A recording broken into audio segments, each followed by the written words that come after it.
चुनाव लड़ेगी। फिलहाल हमारे साथ वरिष्ठ पत्रकार भीम शंकर साहू जी जुड़ चुके हैं। भीम जी, बहुत बहुत स्वागत है आपका हमारे इस खास कार्यक्रम में। भीम जी, डिंडोरी और शाहपुरा विधानसभा सीट की हम बात करें तो हम देख पा रहे हैं कि इस बार जो मुकाबला है केवल भाजपा और कांग्रेस के बीच में नहीं है।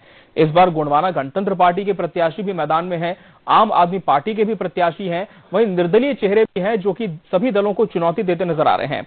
हम सबसे पहले आपसे डिंडोरी विधानसभा सीट के समीकरण को समझना चाहेंगे कि क्या इस सीट की तासीर रही है, किन मुद्दों पर यहाँ पर चुनाव लड़े जाते रहे हैं। जी भीम जी। जी, मैं बताना चाहूंगा कि डिंडोरी विधानसभा में लगातार 3 बार से कांग्रेस पार्टी का कब्जा है। यहाँ ओमकार सिंह मरकाम लगातार 3 बार से विधायक हैं और यहाँ पर भारतीय जनता पार्टी ने इस बार भारतीय जनता पार्टी अनुसूचित जनजाति मोर्चा के प्रदेश महामंत्री पंकज सिंह टेकाम पर दांव लगाया है। वे पूर्व में नगर परिषद के अध्यक्ष भी रह चुके हैं और साथ ही हम बताना चाहेंगे कि ओमकार सिंह मरकाम को टक्कर देने के लिए उन्हीं की पार्टी कांग्रेस के बागी प्रत्याशी रुदेश परस्ते मैदान में आए हैं, जिससे कहीं न कहीं यह जो चुनाव है यह त्रिकोणीय होता नजर आ रहा है डिंडोरी विधानसभा का।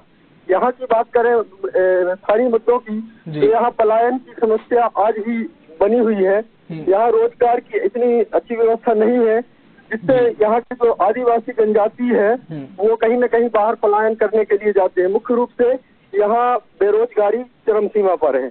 जी, तो पलायन और बेरोजगारी चरम सीमा पर, लेकिन की बात है भीम जी, ओमकार सिंह मरकाम अपने आप में एक बड़ा चेहरा है जिनकी टक्कर यहाँ पर बीजेपी के प्रत्याशी से होने जा रही है। लेकिन क्या आपको लगता है कि जो पिछले 5 साल में यहाँ पर काम होने थे वो अब तक अधूरे हैं और इस बार के समीकरण पिछले 5 सालों से इसी वजह से बदले हुए हैं?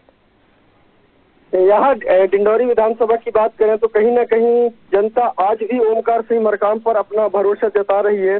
वहीं अभी हाल ही में शिवराज सिंह के दौरे से कुछ फायदा पंकज सिंह टेकाम को हो सकता है। जी, डिंडोरी के अलावा अगर हम शाहपुरा विधानसभा सीट की बात करें भीम जी, तो यहाँ पर कौन से मुद्दे हैं? क्या यहाँ पर भी पलायन और रोजगार ही सबसे बड़ा मुद्दा है जिसे लेकर प्रत्याशी मैदान में है? जी, मैं बताना चाहूंगा कि शाहपुरा विधानसभा में वर्तमान मुद्दा जो है शाहपुरा को जिला बनाने का मुद्दा छाया रहा। यहाँ भाजपा और कांग्रेस दोनों ने जिला बनाने का समर्थन तो किया, लेकिन शिवराज सिंह के दौरे के दौरान यहाँ पर जिला बनाने की घोषणा नहीं हो पाई, जिससे लोगों में कहीं न कहीं भारतीय जनता पार्टी के प्रति आक्रोश है। वहीं मौजूदा विधायक भूपेंद्र सिंह मरावी के साथ साथ यहाँ गोंडवाना गणतंत्र पार्टी के प्रदेशाध्यक्ष अमन सिंह पोरते भी मैदान में है, तो कहीं न कहीं शाहपुरा विधानसभा में भी मुकाबला त्रिकोणीय हो सकता है। बिल्कुल, शाहपुरा और डिंडोरी दोनों में हम देख रहे हैं कि गोंडवाना गणतंत्र पार्टी ने अपने कैंडिडेट्स को उतारा है। इनके अलावा आम आदमी पार्टी भी इस बार चुनाव दमखम से लड़ रही है। लेकिन जो निर्दलीय चेहरे हैं, और शाहपुरा में तो काफी नामचीन चेहरे जो कि निर्दलीय तौर पर मैदान में है, कुछ बागी भी हैं, ऐसे में क्या लगता है इनके चुनाव में उतरने से किसी भी तरह का जो नुकसान है वो दोनों पार्टियों के प्रत्याशियों को हो सकता है, भाजपा और कांग्रेस को? मैं बताना चाहूंगा कि कांग्रेस पार्टी से निर्दलीय प्रत्याशी तोप सिंह मरावी ने आज ही अभी नामांकन वापस ले लिया है, जिससे कहीं न कहीं कांग्रेस प्रत्याशी भूपेंद्र सिंह मरावी को फिर से फायदा हो सकता है। चलिए, तो एक निर्दलीय प्रत्याशी जो कि बागी हो गए थे उन्होंने नामांकन वापस ले लिया है और इससे कहीं न कहीं जो कांग्रेस है उसने चैन की सांस ली है, क्योंकि लगातार उन्हें मनाने की कवायद भी जारी थी।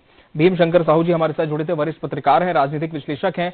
आपका बहुत बहुत धन्यवाद हमसे जुड़ने के लिए इस कार्यक्रम में और इन सीटों का विश्लेषण करने के लिए। एक बार फिर से रुक कर लेते हैं ग्राउंड जीरो का, जहां से हमारे सहयोगी रघुनंदन चक्रवर्ती हमारे साथ बने हुए हैं। जी रघुनंदन।